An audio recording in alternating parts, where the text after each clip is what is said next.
नमस्ते एवरीवन, कैसे हैं आप सब। आई होप आप सभी अच्छे होंगे। मैं आपकी फ्रेंड आज फिर शामिल हूँ, नम्रता। आपको एक छोटी सी कहानी सुनाने वाली हूँ, क्योंकि एक हफ्ते से ज़्यादा हो गया मैं स्टोरी सुना नहीं पाई, उसके लिए आई एम वेरी सॉरी। तो चलिए स्टोरी शुरू करते हैं। एक एक घर होता है, ठीक है, एक गरीब घर होता है। उसमें एक औरत रहती थी, एक महिला रहती थी जिसका पति ऑलरेडी गुजर चुका था, मर चुका था।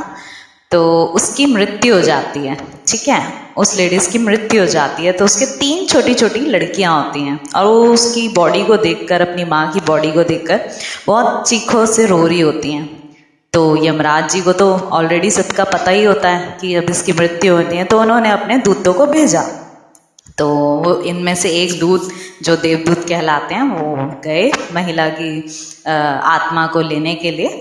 तो उनमें से जो एक देवदूत था, उसने ये देखा कि महिला यानी कि विधवा है और वो मर गई है, और ये 3 बच्ची अभी अनाथ हो गई हैं और बड़ी करा करा के रो रही हैं।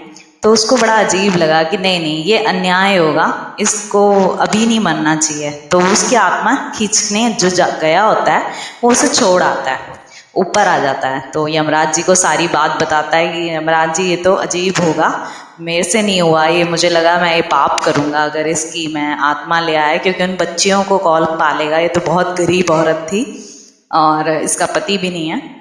तो अगर इसकी मैं आत्मा ले आया तो इसकी बच्चों का क्या होगा। 3 प्यारी प्यारी सी छोटी छोटी बच्ची हैं, तो उनका क्या होगा।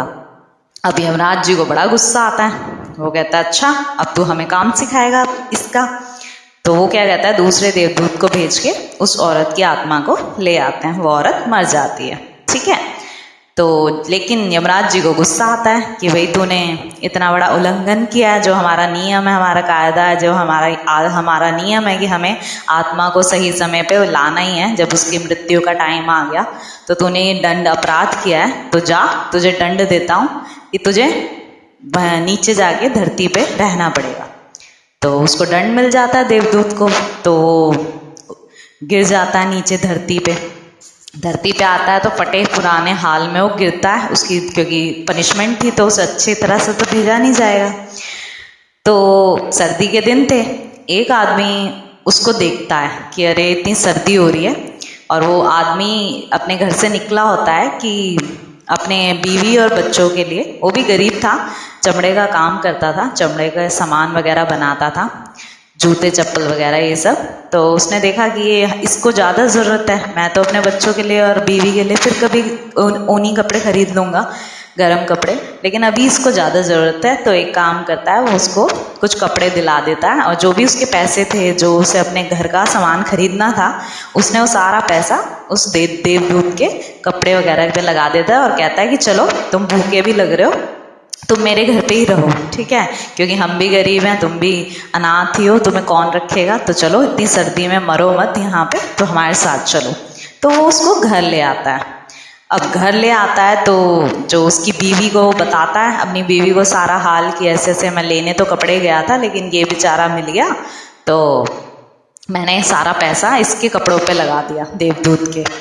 अब उसकी बीवी को बड़ा गुस्सा आता है, वो उसको खूब खड़ी खोटी सुनाने लग जाती है अपने पति को कि क्या करा तुमने, बच्चों के लिए और मेरे लिए ऊनी कपड़े लाने थे और तुमने सारा पैसा तो इस पर उठा दिया।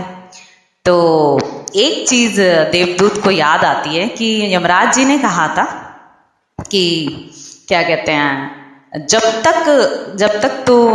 तक तुम्हारी पनिशमेंट, जब तक तुम्हें 3 बार हंसी ना आए, जब तक ये पनिशमेंट तुम्हारी पूरी नहीं है, लेकिन जिस दिन आखिरी बार तुम तीसरी बार हंसोगे, तुम्हें हंसी आएगी, तो वो पनिशमेंट तुम्हारी पूरी हो जाएगी, फिर तुम वापस अपने यहाँ यमलोक में वापस आ जाओगे। तो वो पहली हंसी थी जब उसको आई कि वो आदमी की पत्नी उसको देख के जो गुस्सा कर रही थी, तो देवदूत हंसने लग गया तेज तेज। तो उसके आदमी को बड़ा गुस्सा आया, उसके पति को। उसने कहा कि भाई क्यों हंस रहे हो तुम इतनी तेज तेज, हमें हंसी का कारण तो बताओ।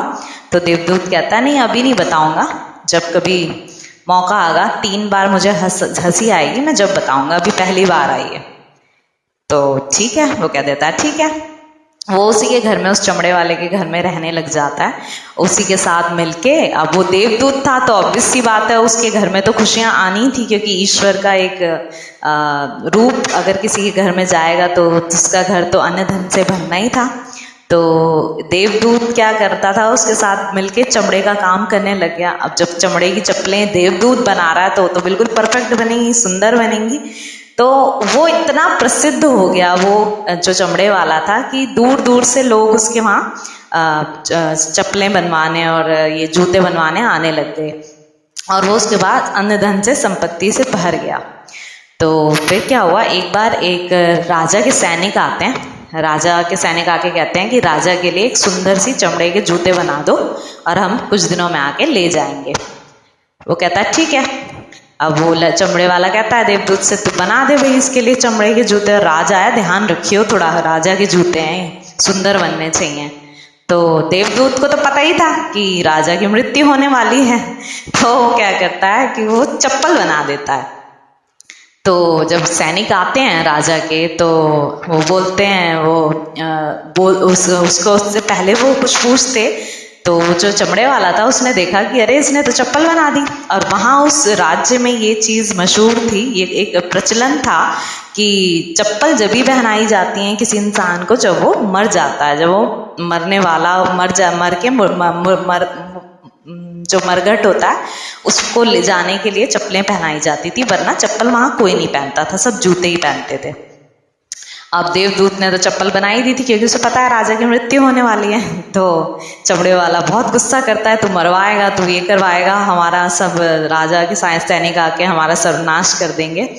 तो उस पे जैसे ही वो डंडा उठा के मारने वाला होता है देवदूत पे चमड़े वाला, इतने में ही सैनिक आ जाते हैं। सैनिक कहते हैं कि क्या आपने जूते तो नहीं बना दिए कहीं वो? तो उसने कहा कि नहीं, वो कुछ नहीं कहते, वो सुनते हैं कि क्यों, क्या हो गया। कह रहा देखो जूते मत बनाओ, ऐसा करो उन जूतों की जगह चमड़े की चप्पल बना दो क्योंकि राजा की मृत्यु हो गई है। तो वो हंसने लग जाता है फिर से तेज। तो कहता है अरे यार ये तो सही हो गया। चमड़े वाला कहता है अरे ये तो सही हो गया, अच्छा है कि तूने चप्पल ही बनाई, नहीं तो गड़बड़ हो जाती। तो कहता है अब तो बता दे क्यों हंस रहा है। तो देवदूत कहता है अभी नहीं, अभी दूसरी हंसी आई है, अभी तीसरी और आने दो। तो उसके बाद क्या होता है, कुछ दिनों बाद एक महिला आती है और उसके साथ 3 बच्चियां, 3 जवान लड़कियां आती हैं। और वो उनकी आती हैं और बोलती हैं देवदूत से कि इनके लिए वो बना दो सुंदर सी सैंडलें, चप्पल इनकी स्टाइलिश, क्योंकि इनकी शादी होने वाली है बहुत जल्दी से। तो वो उन लड़कियों को देख के पहचान जाता है कि अरे ये तो वही लड़कियां हैं जिनकी माँ की लाश में, जिसकी आत्मा को मैं ले नहीं पाया था, लेके नहीं गया था और मुझे दंड मिला था। तो उस महिला से जो उनके साथ में होती है उससे पूछती है कि आप कौन हो। तो ये कहती है ये मैं इनकी माँ हूँ। तो कहती है अच्छा आप कहाँ रहते हो। तो उसने बताया सारी बात कि ये मैं ऐसे रहती हूँ, मेरे घर के पास एक गरीब महिला रहती थी और उसकी मृत्यु हो गई, उसके पति की मृत्यु हो गई, तो ये तीनों बच्चियां अनाथ हो गई थी। और मेरे घर में अन्न धन के भंडार भरे पड़े हैं, लेकिन हम पे कोई औलाद नहीं थी, तो हमने इन बच्चों को अपना लिया, इनको गोद ले लिया और अब इनकी शादी हो रही है। देवदूत को आंखों में आंसू आ जाते हैं और वो समझ जाते हैं कि मैंने बिल्कुल सही करा। यानी कि अगर मैं जैसे मैंने उस दिन गलत करा कि अगर मैं ये उस औरत की आत्मा को वहाँ छोड़ देता तो ये बच्चियाँ गरीबी में ऐसी ही पलती। लेकिन जो ईश्वर का न्याय है, जो उन्होंने प्लान करा था कि ये मरेंगी और इसका पति भी मरेगा ये औरत का, और ये तीनों बच्चियां जहाँ इन्हें गरीबी में पलना था, ये इस अमीर औरत के घर में एक अच्छा अन्न धन से संपन्न जीवन जिएंगी। तो इसीलिए प्रभु ने ये सारी रचना, ये सारा प्लान किया, ये सारा खेल किया। तब वो तीसरी बार तेज हंसा। तो चमड़े वाला पूछता है कि अब तो बता दे यार कि अब क्यों हंस रहा है। तो सारा देवदूत अपने असली रूप में आके उसे सारा वेदांत बताता है कि ऐसे ऐसे ऐसे। कहानी छोटी सी थी और देवदूत जी वापस चले जाते हैं यमलोक में। मेन मॉरल आता है कहने का, इससे हमें इस कहानी से यही सीख मिलती है, ईश्वर के प्लान पे बिल्कुल शक मत कीजिए। जो हो रहा है आपके साथ वो उसका इतना परफेक्ट प्लान है ना कि अगर दुख दे रहा है तो भी अच्छे के लिए दे रहा है। तो अपना ध्यान रखिए। जय श्री राधे कृष्णा।